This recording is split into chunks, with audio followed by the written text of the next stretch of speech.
Hello, I'm Louis Yang, and this is my presentation on Janet Yellen's monetary policy and inequality.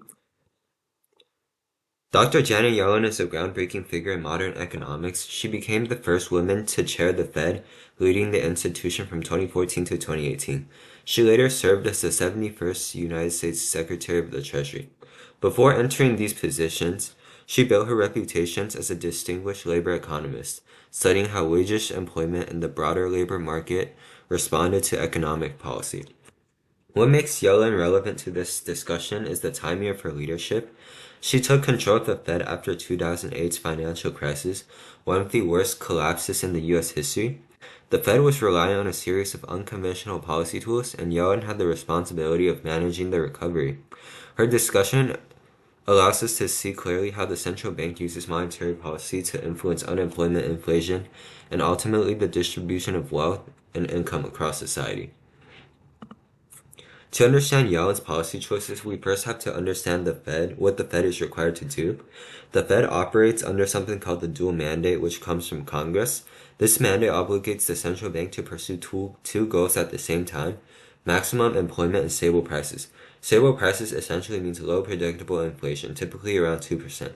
The Fed achieves these goals primarily through monetary policy, most importantly by adjusting the federal funds rate, which is the interest rate banks charge each other for overnight loans. Changes in this rate ripples throughout the entire economy, affecting everything from mortgages to business loans. Here's where the two important key course terms becomes essential. The first term is unemployment. Economists don't aim for zero unemployment because some employment is unavoidable. People change jobs, move cities, or enter the workforce for the first time. The second term is inflation, which refers to the general rise in prices over time that reduces the purchasing power of money. The Fed is constantly trying to balance between these two forces.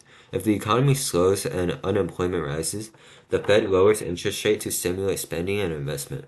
When interest rates get too high, the Fed raises rates to cool the economy. One of the clearest ways to visualize how monetary policy affects the economy is through the ADAS curve. Let's focus on the aggregate demand curve, which is our third key term of the course. Aggregate demand represents the total demand for all final goods and services in the economy at a given price level. Economists describe it mathematically as AD equals C I plus G plus X minus M, where C is consumption, I is investment, G is government spending, and X minus M is net export. What matters most for monetary policy is that both consumption and investment are heavily influenced by interest rates. When interest rates fall, consumers find it cheaper to borrow for homes, cars, and durable goods, and businesses are more likely to invest in new equipment or expand hiring. This is what the diagram shows.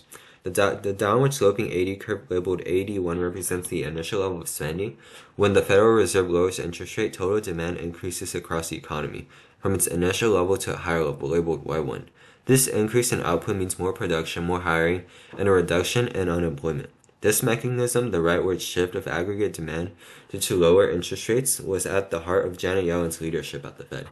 She explicitly used this strategy to stimulate the economy and guide it towards maximum employment. However, this is where the story becomes more complicated.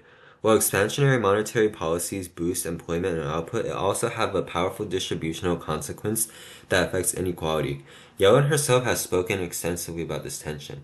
When the Fed lowers interest rate, one of the strongest effects is that it will raise the value of financial assets like stocks, bonds, and real estate. Because future earnings are discounted less. This is a key dynamic in modern macroeconomics.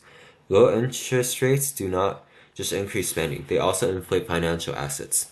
Now consider our fourth term, wealth. Wealth refers to the total value of assets someone owns minus their debt. The challenge is that the wealthiest household owns a disproportionate share of financial assets like stocks and real estate. Even though expansionary monetary policy reduces unemployment and raises wages for lower income workers, the stimulus rise in asset value tend to benefit wealthier households far more. In many cases, the rise in asset prices outpaces the rise in wages, which means inequality can still persist. Janet Yellen understood this tension more than most of the policymakers.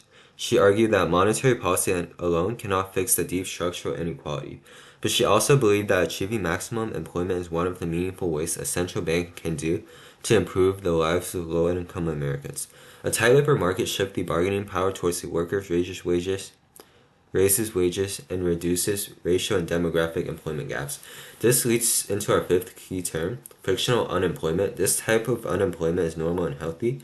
People move between jobs or enter labor forces for the first time. Yellen's goal was to minimize all other forms of unemployment so that only frictional unemployment remained. Ultimately, Yellen concluded that while monetary policy plays a critical role in stabilizing the economy, it is a blunt tool when it comes to addressing inequality.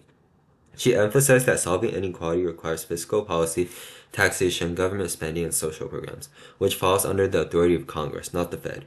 Her legacy highlights the difficult balance between promoting overall economic stability and acknowledging the unequal effects that monetary policy can have across different segments of society.